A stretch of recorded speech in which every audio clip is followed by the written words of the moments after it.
Good afternoon. When I first got to MIT in 1978, Michael Dutuzos, who was the head of the Laboratory for Computer Science, held a meeting. It was a several-day retreat at Endicott House, our conference center, in which he assembled the greatest minds in computer science, really at the time, to figure out the question of what people might want to do with what was then called home computers. The word personal computers really hadn't come into the lexicon yet. Now, these were the first computers that you didn't have to build. These were the first computers that you could actually buy. And these great computer scientists got together. I was invited to the meeting because I had begun my studies of computers and people. They got together and they kind of gave it their best shot. Somebody suggested that children might want to learn to program, listen to respectfully, maybe. Somebody suggested that we would want to put our address books on computers, and people laughed and said, well, actually, paper and pencil little books, paper was perfect for that because most people didn't have a database. They had a couple of names and addresses. So that didn't make a lot of sense. Some people suggested, well, a calendar. And actually, people said, well, no, I don't like using the computer for my calendar. I really find little file of facts is much better. You can flip through. It's much more practical. I tell this story because I think it's very important to know, to remember, that really not that long ago, we were trying to figure out how we would keep computers busy. And, now we know that once we networked with each other, once computers were our portal to being with each other, we really don't have to worry about keeping computers busy. They keep us busy. It's kind of as though we are their killer app. So how does that work? We're on our email, our games, our virtual worlds. We text each other at family dinners, while we jog, while we drive. We take our lives into our hands to do that, even with our kids in the back seat of the car. We text each other at funerals. We go to the park and we push swings with one hand and we scroll through our messages with each other. A lot of my research is observing families, and, this is what I see. The children who I interview say that their parents read them Harry Potter, again, with that right hand reading them the book and the left hand scrolling through the messages on the BlackBerry. Children describe that moment at school pickup. They'll never tell you that they care, but they describe that moment where they come out of school, looking for that moment of eye contact. And instead of that moment of eye contact with a parent who, after all, has shown up at school pickup, that parent is looking at the iPhone, looking at the smartphone, and is reading mail. So from the moment this generation of children met technology, it was the competition. And now they've grown up. And today's teenagers, this generation of children who've grown up with technology being the competition, they now have their turn to live in a culture of distraction. And what do they tell me? They tell me that they sleep with their cell phones. They begin by saying, well, I use it as an alarm clock, and then they come clean and they say, well, actually, it's not just because I use it as an alarm clock. They want to sleep with it just in case they get a message or they want to communicate.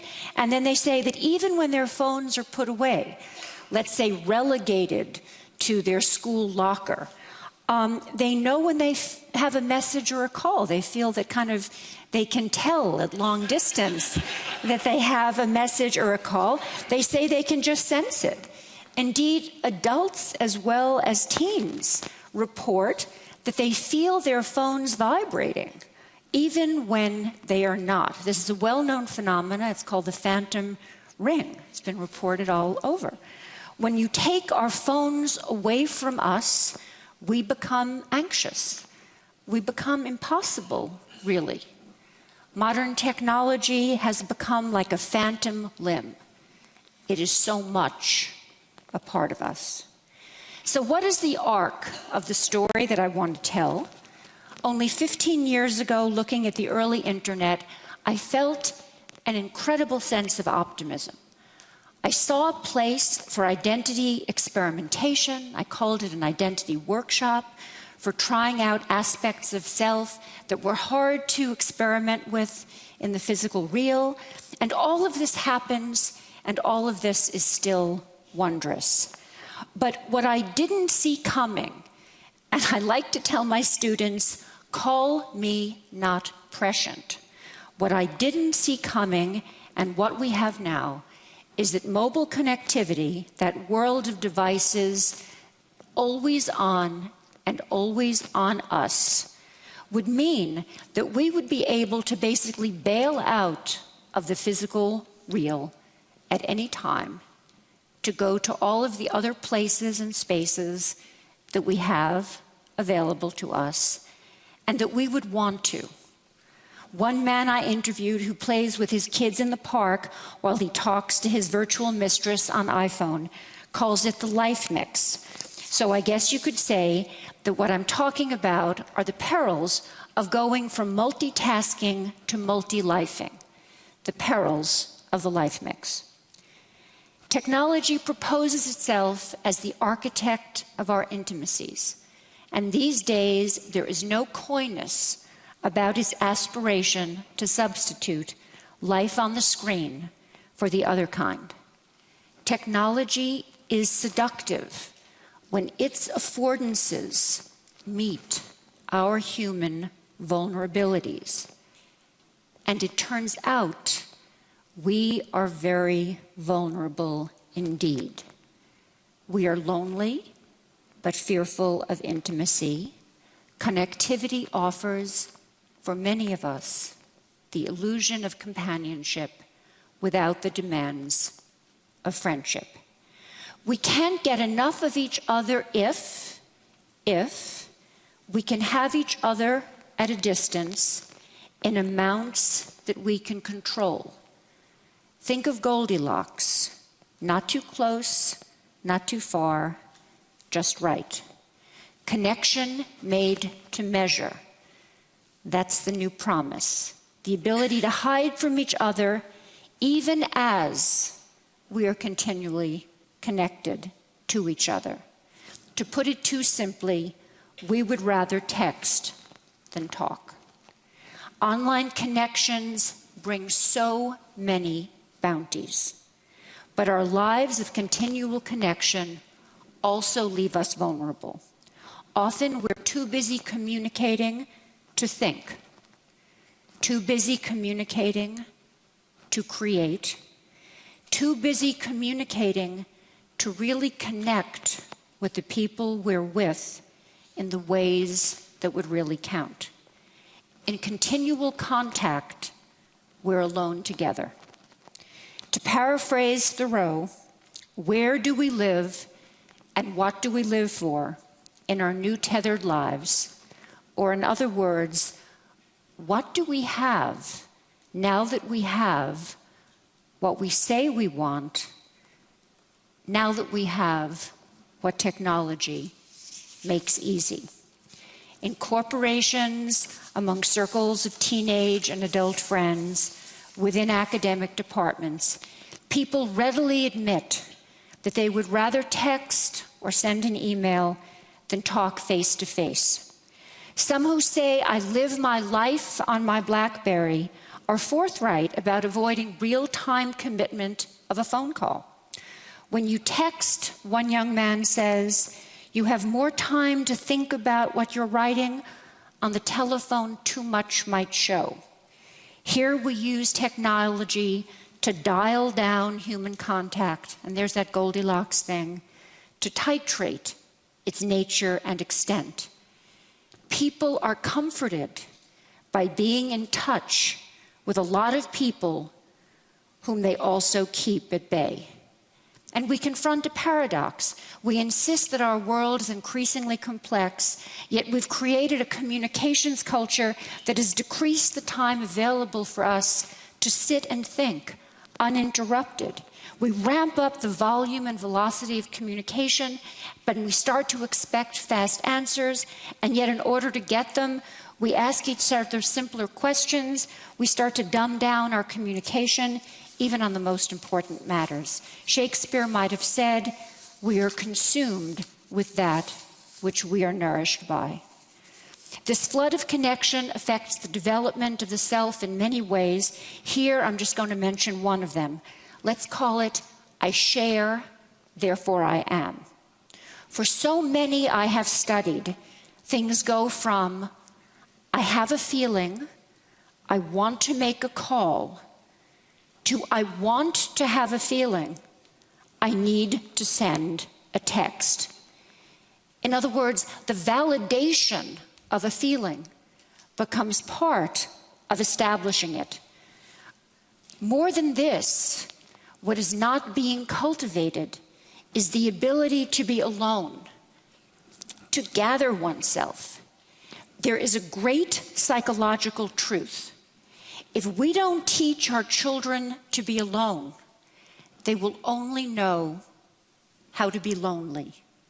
For adult and child, having gotten into the habit of constant connection, we risk losing our capacity for the kind of solitude that energizes and that restores. So let me share some final thoughts. First, about the metaphor of addiction, which we're too apt to use, and second, about the moment we're at and the promise it offers. First, addiction.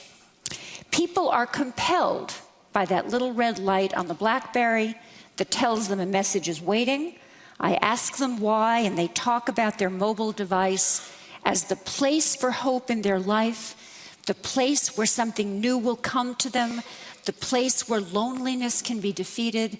They say things like, the phone is where the sweetness is.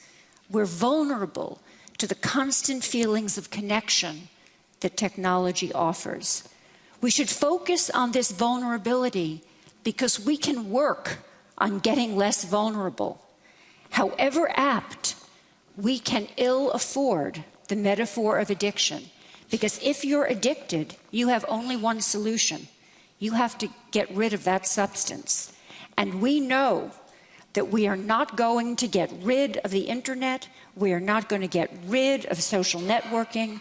We will not go cold turkey or forbid cell phones to our children. These technology are our current partners in the human adventure. The notion of addiction with its one solution that we know we won't take makes us feel hopeless and passive. We sense something amiss, and we are at a moment of opportunity. Every technology provides an opportunity to ask, does it serve our human purposes? A question that causes us to reconsider what these purposes are. Just because we grew up with the internet, we assume that the internet is all grown up. We tend to see what we have now as the technology in its maturity, that the way we live now with the internet is how we're going to live with it in the future. And that's not true. With the internet, it is very early days. It is time to make the corrections, and one hopeful place is to restart some conversations we allowed to get derailed. To take as only one example, we closed down conversations, and much to our detriment, by getting into performance mode on the network in both our personal and our professional lives. Personally, there's been a tendency to use social networking to perform an ideal self. Many people tell me they don't like to show flaws and vulnerabilities or share bad news online with friends. They say things like, it just doesn't seem like the place to talk about problems. Not even, as one woman put it, the death of my dog. So certainly not about more serious problems. So the more time we spend online, the more we keep a lot of things to ourselves, even as we think we're updating our status and sharing ourselves with the world. But very often we're sharing what makes us look good. We're sharing what's easy to share. Professionally, we also perform in our emails and our memos at work. Business people, lawyers, consultants tell me that in their work environments, they don't want to leave an electronic trace of asking for help or admitting failures and frustrations. So we make it harder to fix problems. We make it harder to be mentored. So we cut off conversations in our friendships, and we cut off conversations in our professional life that would improve our performance on the job. The path ahead is challenging but clear for both institutions and individuals, for both love and money. The next task for all of us is to restart those necessary conversations. Instead of casual Fridays, we should all be asking for conversational Thursdays, and it won't be a bad thing at all. Reclaiming conversation, that's the next frontier. Thank you.